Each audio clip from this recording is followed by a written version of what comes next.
Greetings and welcome to the Introduction to Astronomy.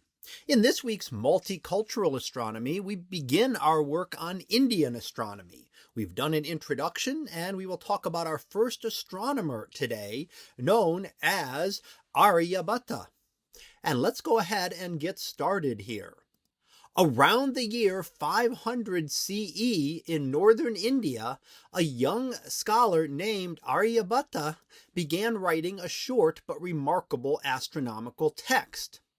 It was called the Aryabhatiya.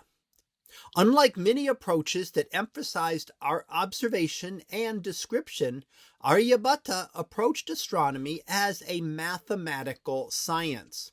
Instead of simply describing celestial motions, he asked a deeper question. Could mathematics explain why the heavens appear to move the way they do? In just a few concise verses, Aryabhata introduced new mathematical tools and bold ideas that would shape Indian astronomy for centuries. One of Aryabhata's most striking proposals concerned the daily motion of the stars. Each night, the sky appears to rotate from east to west. For many ancient astronomers, this meant the entire celestial sphere was turning around the Earth. Aryabhata suggested something different. He proposed that the Earth itself rotates. In his explanation, the stars appear to move across the sky not because the heavens are spinning, but because the Earth is turning beneath them. Importantly, Aryabhata still used a geocentric planetary system for the sun and planets. The planets and sun still moved around the Earth in his model. But by allowing the Earth to rotate, he created a simpler explanation for the daily motion of the heavens. For the 6th century, this was a remarkably insightful idea. Aryabhata's work did not stop with new ideas about motion. He also developed mathematical tools that allowed astronomers to calculate celestial events with increasing precision. The Aryabhatiya includes early trigonometric sine tables. These tables allowed astronomers to compute angles and positions in the sky.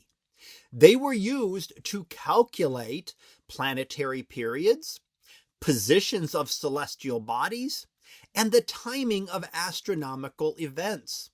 The integration of mathematics and astronomy became a defining feature of the Indian astronomical tradition. The sky was no longer just observed. It was calculated. Aryabhata also offered a clear explanation for one of the most dramatic events in the sky, eclipses. Earlier mythological traditions described eclipses as the work of a demon named Rahu, who periodically swallowed the sun or moon. Aryabhata offered an alternative to this mythological interpretation with a geometric explanation. He explained that lunar eclipses occur when the moon passes through Earth's shadow. Solar eclipses occur when the moon moves between Earth and sun. These explanations use geometry and shadow, not mythology, and they allowed astronomers to predict eclipses with mathematical accuracy. Aryabhata's work did not stand alone. His mathematical approach helped establish a long tradition of Indian astronomy. Later scholars such as Brahmagupta and Bhaskara II would expand and refine these models. Across centuries, astronomers continued building mathematical models of celestial motion. Observation and mathematics worked together to describe the cosmos. Aryabhata reminds us that astronomy advances not only through new observations, but through new ways of thinking about motion, geometry, and the structure of the universe. Sometimes the greatest discoveries begin with a simple question. What if the sky is not moving at all, and we are? So that concludes this week's episode of Multicultural Astronomy, looking at the astronomer Aryabhata.